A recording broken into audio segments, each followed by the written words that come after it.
How many times have you hit send after writing an email, and as that email is heading out, you go into a mild panic because you realize you maybe wrote something that you shouldn't have written, maybe you weren't totally clear, maybe you're only going to make a bad situation worse. Hi, I'm Dave Edwards. Today we're going to talk about the problem with email and look for some solutions too. Do me a favor, if you like my videos on productivity, management, leadership, and all sorts of other related topics, hit the like button below and subscribe too. It'll make my day. We've all read emails from friends or colleagues, and we're a little bit uncertain as to what that person was trying to say. Were they mad at us? Were they having a bad day? Didn't they carefully read their message before they hit the send button?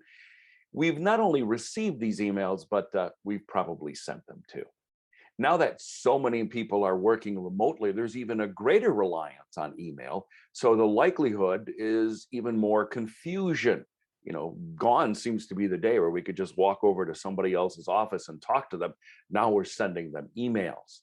It helps when we can communicate face to face, as we can read facial expressions or hear the tone of their voice. That's not possible with email. So when you're writing emails, think of the following ideas. First of all, take your time and think about the message you really want to convey. What are the main points? It helps if you outline your thoughts ahead of time. If you have an important email to send, make clear any assignments or responses that are needed. Stick with your outline in writing the actual message.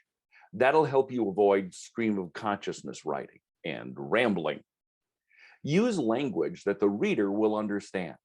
Every profession uses its own jargon, and it's okay if you use it if you're writing to a peer.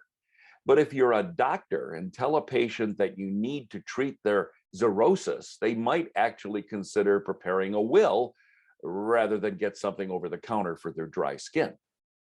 Avoid long-winded emails. You don't need to review every last detail of a meeting or a conversation. Read your emails carefully before you send them. For critical emails, you might have someone else check your message for accuracy and tone. Don't use an email to criticize or to get even. At least have the decency to talk to people face to face, or pick up the phone and talk to them if you have something negative to say. Now, if you're on the other side of the email and unsure of what it means, my recommendation is to slow down a bit. Don't always assume that that email has a negative tone. When in doubt, visit with the author in person or via the phone. Anything else is cowardly and can only make the situation worse. Now, if the email is from a customer or a client who has a complaint or criticism, you might even want to give yourself a couple of days to respond. Consider something like, hey, thank you very much for your letter. While I disagree with your position, I appreciate your input. Now, is that going to make them totally happy? Of course not. But at least you're responding without getting into an argument. Email can be an essential part of our communication strategy, but it can also work to the disadvantage of you and to the person on the other end. I'm Dave Edwards. Thanks for joining me.